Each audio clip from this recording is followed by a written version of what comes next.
Hi everyone, it's me, Spring, the fiber enthusiast, and today we're going to do a kitchen tutorial, kitchen item tutorial.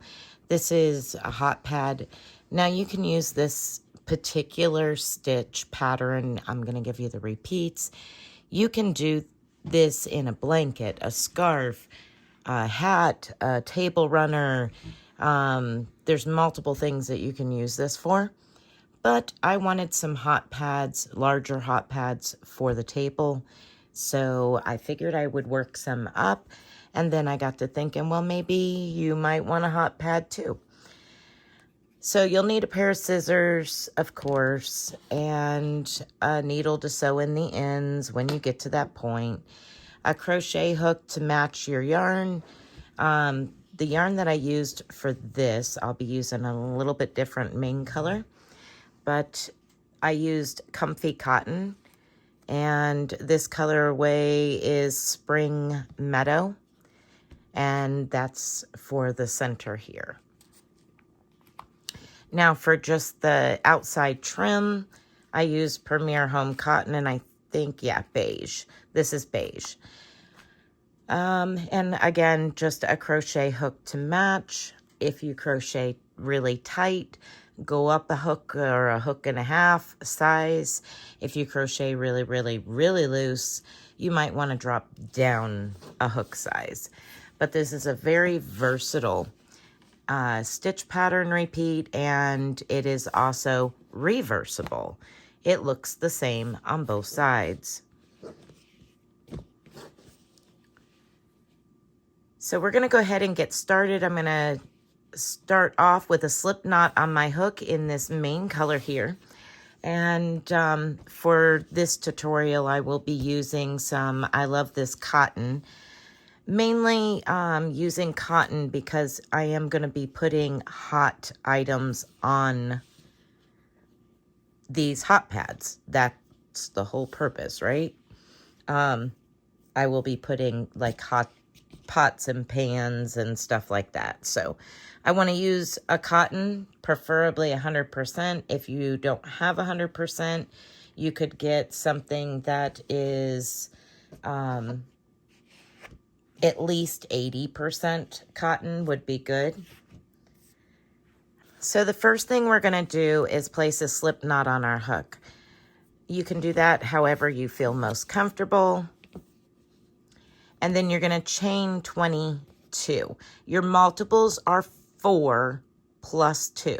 So let's go ahead and chain 22 chains. And once you have your 22 chains, I will meet back up with you. And we will start on our foundation setup rows for that particular puff V-stitch pattern.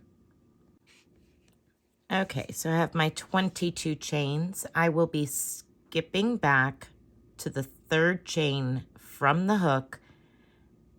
This is just a loop on your hook, so we're counting 1, 2, and 3. Into the third stitch, you're going to place a single crochet. Now you can work into the back bumps if you would like. That's entirely up to you. For this tutorial, I will not be. Now you're going to chain 1, skip 1, and single crochet into the next. That is your repeat to the end. You will have one last stitch available at the end, and I will show you how to complete that last stitch.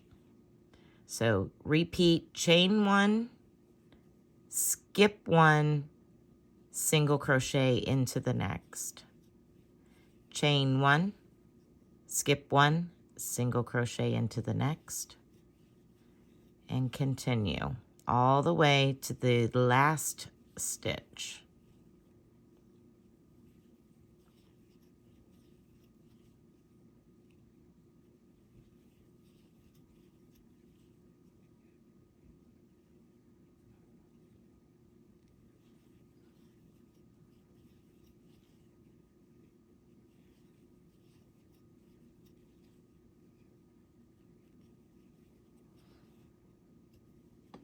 Okay, so we've come all the way down here to the end. We have one stitch remaining, one chain remaining. Place one single crochet into that chain. So you have 2 single crochets together at the very end. All right, the next row of our setup row, we chain 1, 2, and 3. Turn your work over, and you're going to find your first chain 1 space. So we skip the first single crochet, the second single crochet, and we're going to go into that chain 1 space. And we're going to create a puff stitch. So yarn over, insert your hook into the chain 1 space, yarn over, and pull up a loop. You're going to continue to do that until you have 9 total loops on your hook, including your very first one from your chain 3. So here we are at 3 loops on the hook. 5 loops on the hook. 7 loops on the hook. And 9 loops on your hook. And you want to make sure that they're about the height of your chain 3 as a double crochet height. Then you're going to yarn over, turn your hook facing down, and pull that through all of those loops. And let's finish this puff stitch with a chain 1. Now we're going to do the second part of our V-stitch. Chain 1 more, and repeat what you just did back into that chain 1 space. So yarn over, insert your hook, yarn over, pull up a loop.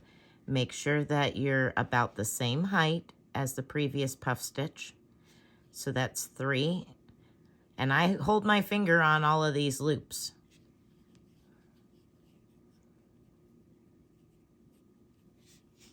5, 7, and 9. Yarn over and pull through all of those loops and chain 1 to complete your puff stitch. Gonna skip 2 single crochets in a chain 1 space.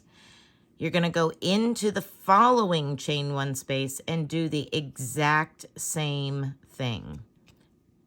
So yarn over, insert your hook, yarn over, and pull up a loop. That gives you 3 loops on your hook. Do it again, 5. Do it again, 7. Do it again, 9. Yarn over and go through all of them.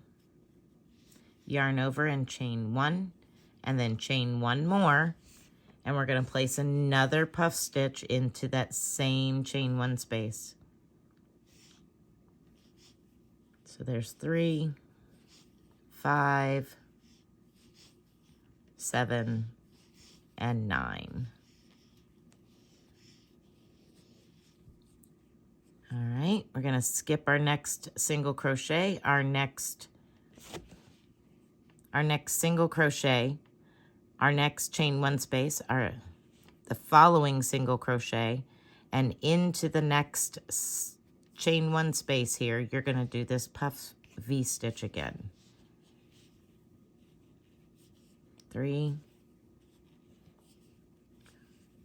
7, and 9. Chain 1, chain 1. 3, 5, 7, and 9.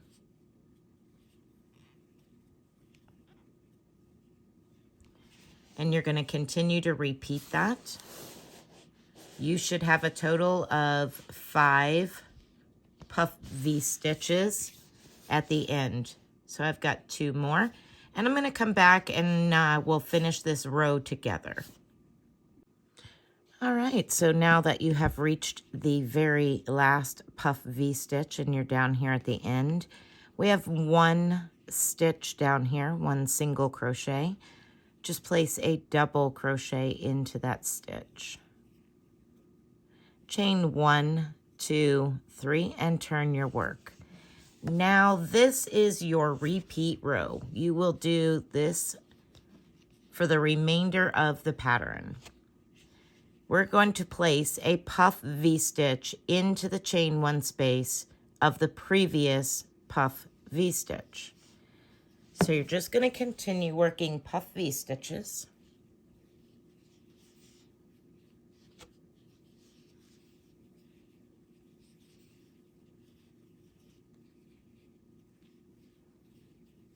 Exactly the same as you did on the previous row.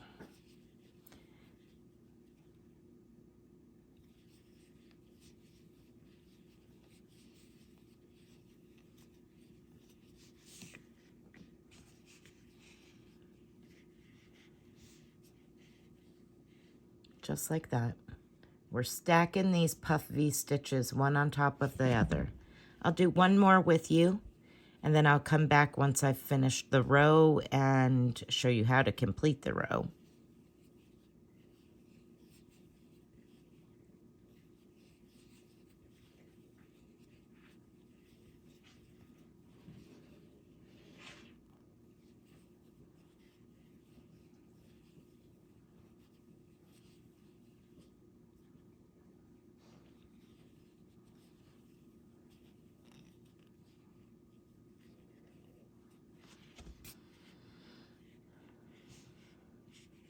Okay, your project should be looking just like this. And to finish off this row, you're just going to place a double crochet into that last stitch, which is the top of your chain 3. Then you're going to chain 3, 1, 2, 3, and turn your work over and repeat the exact same row that you just finished. That is your repeat for the remainder of the pattern. I did a total number of puff V-stitch rows. 1, 2, 3, 4, 5, 6, 7, 8, 9, and 10. So 5 wide and 10 tall. If you would like to follow along with me, please continue to complete the row that you just finished. Repeat it until you have a total of 10 puff V-stitch rows. And then I will come back and we'll finish it up together. Okay, so once you have your 10 rows of puff V-stitches, you're just going to cut away from your ball, unless you want to run a single crochet around in the same color. That's entirely up to you. I'm going to make it with the beige just because I want to use both the colors that I have in my kitchen, teal and cream colors. And for the sake of the tutorial, I'm going to put a slip knot on my hook. If I was doing this without doing a tutorial, I would not be putting a slip knot. I'd just pull the yarn through and move on. So I'm going to go down here to my chain 3 at the beginning of the row here, pull my slip knot through and chain 1 and single crochet over my tail. I'm going to work over that tail. Single crochet into that same stitch. And you're going to place 1 single crochet in every stitch on the row that you're on, the top here.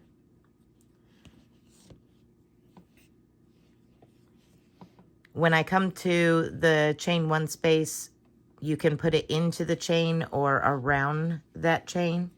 I'm just going around it. And basically all you're doing is cleaning up the edge and giving it a nice little border by placing one single crochet in every stitch.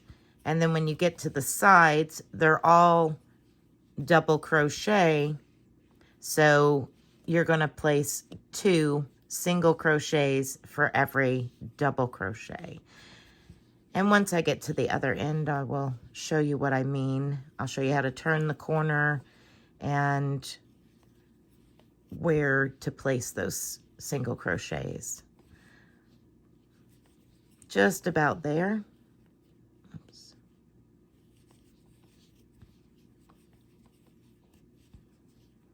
Last couple of stitches here. So there's my last puff stitch. Now I'm going to come down here to this double crochet where I ended. I'm going to single crochet twice into that stitch. And I'll be working over my ending tail. But that is turning the corner. Just place 2 single crochets into your corner stitches to turn your corner. Now we're ready to start down the other side. And all you're going to do is, as evenly spaced as possible, place 2 single crochets in each one of these spaces next to your puff stitches. Now you can go into the chain 3s and the double crochets and put those 2 stitches, or you can just go around the post, either around it or into it. If you go into it, you will see some of the stitch itself. If you go around it, you're covering the entire stitch, like this. So like that, you cover the whole entire stitch. That's entirely up to you. I went into the stitch on this one all the way around. I'll show you the other side.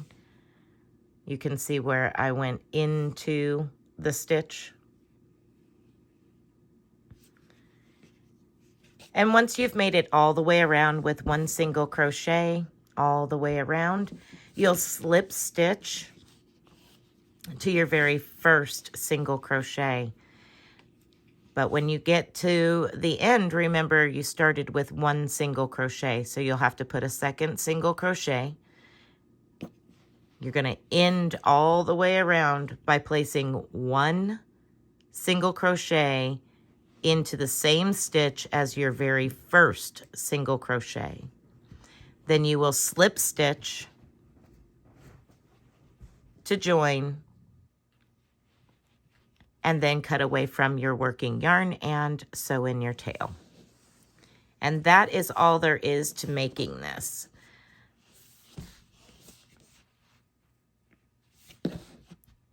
There's that one, and I will finish it, and then there's this one. Now, if you want to, at the very end, you could put a big loop on it and hang these, so that way, you know, they're hung up and out of the way, or if you just want to throw them in the drawer type situation, there you go. It's very basic, very simple. It's just a puff V-stitch with a border around it. And like I said, you can use this for multiple things, but please keep in mind that this is going to be a yarn eater. These puff stitches use a lot of yarn. They're really nice. They're super comfy, squishy, but they do use a lot of yarn to make. All right, everyone. Be blessed, be a blessing, and until next time, bye for now.